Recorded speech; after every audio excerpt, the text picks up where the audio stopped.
Salam əziz yüksələn əqrəblər. 2026-cı ilin iyul ayı şərhinə xoş gəlmisiniz. Kiçik bir xatırlatma edim ki, proqnozlar hər zaman yüksələn bürcə görə hazırlanır. Yəni, siz də yüksələn əqrəbsinizsə, deməli tam olaraq doğru yerdəsiniz. 22 iyula qədər Günəş Xərçəng bürcündə, yəni doğum xəritənizin 9-cu evində olacaq. Günəşə Merkuri də yoldaşlıq edir. Lakin Merkuri retro vəziyyətdədir. İyul ayında Merkuri retrosu yaşayır. Həm Günəş, həm də Merkuri 9-cu evinizdədir. Amma Merkuri retro olduğu üçün 9-cu ev mövzularını bu təsirlə birlikdə qiymətləndirəcək. 9-cu ev insanın həyata baxışını, inanclarını və dünya görüşünü idarə edir. Merkuri retrosunun təsiri ilə bu ay düşüncələriniz qarışa bilər. İnanclarınızı, həyat fəlsəfənizi, hətta siyasi baxışlarınızı belə yenidən gözdən keçirə bilərsiniz. Bəzi insanlar bu dövrdə çox radikal qərarlar verə bilər. 9-cu ev xarici ölkələrlə bağlıdır. Əgər xariclə əlaqəli işləriniz varsa, müəyyən problemlər yaşaya bilərsiniz. Məsələn, xarici ticarət, idxal, ixrac və ya beynəlxalq əməkdaşlıqlarla bağlı gecikmələr və çətinliklər yarana bilər. Əgər xaricə səyahət etməyi planlaşdırırsınızsa, hər şeyi əvvəlcədən diqqətlə təşkil edin. Məsələn, bagajınız itə bilər, rezervasiya ilə bağlı problem yaşana bilər və ya sənədlərdə qarşılıqlı ola bilər. Xaricdə yaşayan yaxınlarınızla da bağlı müəyyən problemlər gündəmə gələ bilər. Viza məsələlərində də gecikmələr və çətinliklər mümkündür. 9-cu ev ali təhsil və akademik sahəni də idarə edir. Əgər imtahanınız varsa, universitetlə bağlı işləriniz varsa və ya akademik fəaliyyətlə məşğulsunuzsa, müəyyən gecikmələr və problemlər yaşana bilər. Bu dövrdə yeni təhsilə başlamağı məsləhət görmürəm.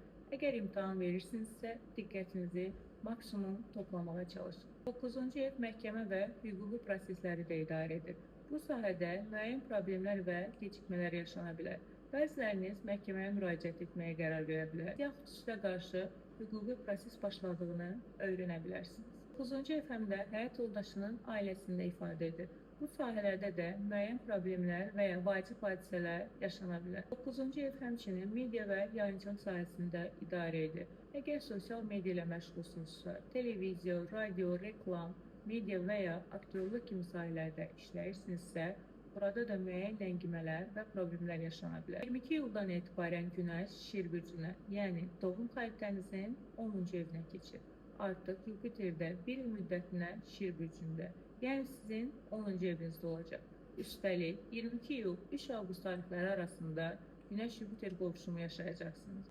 22 iyuldan sonra diqqətiniz əsasən karyera, peşə fəaliyyəti və sosial statuslarında olacaq.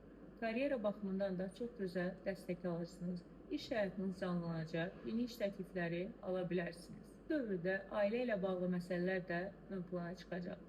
Ailə ilə birlikdə planlar qura bilərsiniz. Ailədən mühüm xəbərlər ala bilərsiniz. Bəzən Günəşin 10-cu evdən keçməsi ailədə sağlamlıq mövzusunda gündəmə gətirə bilər. Bu baxımda diqqətli olmaq faydalıdır. 10-cu ev insanın cəmiyyətdəki statusunu da göstərir.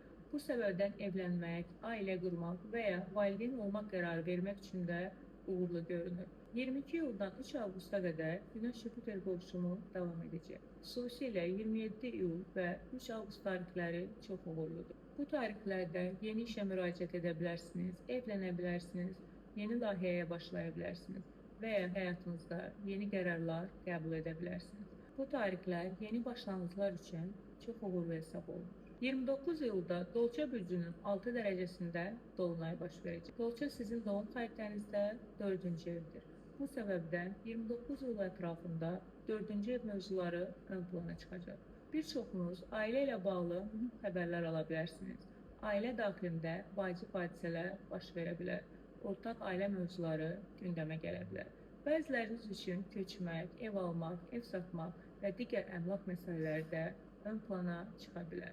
Ailə daxilində miras və ya maliyyə ilə bağlı mövzular da gündəmə gələ bilər. İzlədiyiniz üçün təşəkkür edirəm. Yenidən görüşənədək.